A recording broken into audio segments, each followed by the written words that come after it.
Entonces, muy buenos días, los saludo con afecto y como quedamos anteriormente, íbamos a platicar algo sobre la responsabilidad profesional de los trabajadores de la salud. Este tema, debo advertirles que surgió en la Comisión de Conciliación y Arbitraje del Estado de Nayarit. Fue parte de las diapositivas que se presentaron a los médicos. Como consecuencia de que observamos cuando les preguntábamos cuáles eran las obligaciones y la responsabilidad de los trabajadores de la salud, pues no sabían identificarlos, confundían unos con otros y entonces pues decidimos hacer un trabajo de esa naturaleza para que quedara claro junto con algunos otros aspectos que son importantes en esta situación. Muy bien, pues entonces dice el apotegma de Narada que uno debe estudiar para saber, saber para comprender y comprender para juzgar. Y a eso han venido ustedes a este simposio. Eh, en cuanto a la situación de los problemas y de que se presentan en el ejercicio de la profesión médica, encontramos que los problemas a enfrentar están relacionados a la aplicación de los procedimientos de atención en el trato directo al usuario. No sabemos tratarlo, ni entendemos la participación de los familiares que ahora se hace esencial en la nueva forma, en el nuevo paradigma de atención del paciente, en el que se impone la necesidad del humanismo. En la seguridad del paciente, pacientes que no están bien protegidos una vez que están dentro del sistema hospitalario y que sufren como consecuencias de una caída, de un gas anestésico que no era el que se debería de utilizar, etcétera. En la falta de orientación en todos los aspectos al usuario, junto con los familiares, como que a veces no se nos da con facilidad el platicar con las personas acerca de los problemas que lo aquejan, las posibles soluciones y los posibles problemas que se puedan presentar si no se hace lo que se debe de hacer. Otra cosa importante es la revelación de secretos. Cuando recién empezaron a diagnosticarse los pacientes de SIDA, pues estos eran garbanzos de a libre en los centros de hospital. Y además se desconocía mucho de la historia natural de la enfermedad y de la forma como se transmitía, de tal manera que era casi algo oculto que se manejaba y además de una manera muy inadecuada porque se discriminaba profundamente al paciente y el médico se superactuaba creyendo que podría contagiarse simplemente con el aire, con la respiración. El negarse a otorgar atención de salud a un ciudadano. Esto está relacionado con algo muy simple. Les voy a poner un ejemplo. Hay un accidente. En el accidente hay una lesión en una pierna. Hay una fractura y hay un sangrado importante. No sabemos si está o no afectada el sistema vascular, pero lo importante es que está sangrando. Si entre las gentes que se acercan, algunas por curiosidad y otras con deseos firmes de colaborar de alguna manera a resolver el problema de la persona que se accidentó o de las personas que se accidentaron, hay personal de salud, sean médicos, sean enfermeras, y están presentes a la hora de este accidente y están viendo que el paciente está sangrando, pues lo que se impera simple y llanamente es ir y tratar de parar el sangrado con una toalla, una mano, con lo que se tenga en la mano, tratando de dar oportunidad de que lleguen los servicios asistenciales de urgencias. Y si por casualidad alguna persona reconoce entre los asistentes al personal de salud, cualquiera que sea, y ve que no hace nada por tratar de salvar la vida del paciente, vamos, presionar simplemente la herida, puede resultar afectado por falta de atención. Muchos porque creen que el participar eso los va a someter a interrogatorios y a asistencia al Ministerio Público. Pero independientemente de eso, la vocación del médico, del personal de salud, es el servicio, y en ese momento estaba ocupando de sus conocimientos, y el no dar esos conocimientos a bien de gente que los identifique puede resultar en un señalamiento que le puede dar problemas. El realizar el trabajo, su trabajo como médico, con negligencia o por falta de conocimiento. Ya nos vamos a dedicar un poquito más a eso más adelante.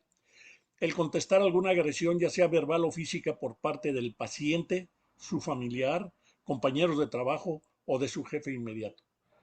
Se da de vez en cuando, pero se presenta. Algunos pacientes, por su misma desesperación, sienten que el médico es el responsable de todo, ya lo vamos a ver, y lo acusan y lo agreden, ya sea de palabra o ya sea incluso de acción. El omitir o hacer de forma incompleta los documentos del expediente clínico. Lo dejo al final simplemente para hacer mención de lo que ya se habló anteriormente del expediente clínico.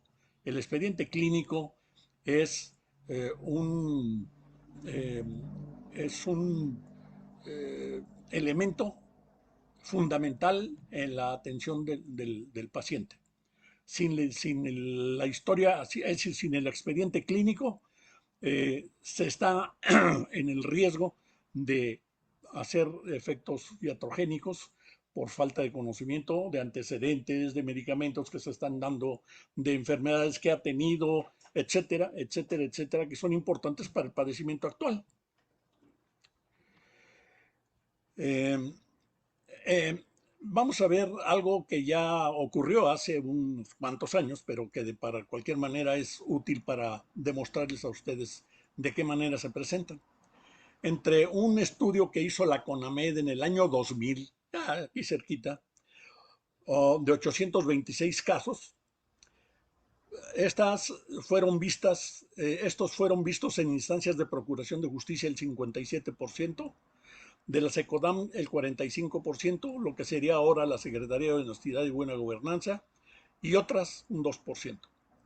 El móvil de las denuncias eh, fueron generalmente las complicaciones médicas quirúrgicas, lesión de órganos por diferentes procesos, ya sea médicos o accidentes, muerte como primer lugar, lesiones de órganos, errores en el diagnóstico, tratamiento inadecuado y deficiente valoración para procedimientos médico-quirúrgicos.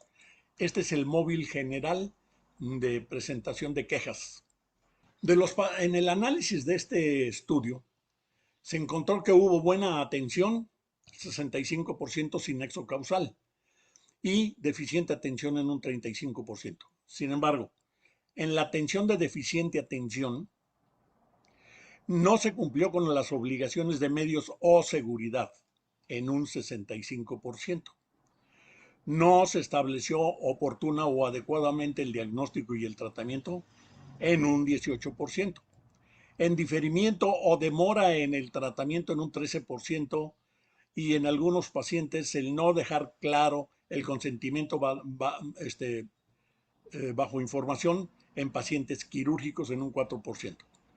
Estas desviaciones, que son acciones u omisiones relacionadas con el daño o perjuicio al paciente, se establece un nexo causal, y estas fueron preventivas de conducta negligente en la mayoría de los casos, de impericia en menor proporción y en un caso incluso de temeridad. Las causas frecuentes de las demandas están pues alrededor de la falta de información de los pacientes, algo muy importante, falla en la comunicación, el exceso de información en Internet, que los familiares lo ocupan para atizar la atención a su paciente porque leyeron alguna página en donde se explica parte del problema que tiene el paciente y ellos quieren que se participe con ello. A veces es un medicamento novedoso que aún ni siquiera se ha completado su investigación como medicamento y ya se está solicitando porque apareció en Internet. Uno que es muy grave y que realmente lamentamos siempre es el canibalismo gremial. Eh, un paciente llega a la consulta de un médico, el médico la revisa y le pregunta, ¿y a usted quién la mandó? Ah, me mandó la ginecóloga. ¿Y por qué la mandó la ginecóloga? Pues es que consideró que lo que me tenía que atender debería de ser usted. Oiga, pero ¿cómo sabe la doctora a qué me dedico? ¿Cuáles son mis cosas? No sé, ya desde que me dijo su nombre ya entendí mal las cosas, algo que no me agradó. Otro aspecto de esto son los caprichos del paciente, que también están relacionados muy íntimamente con la tecnología actual, el Internet.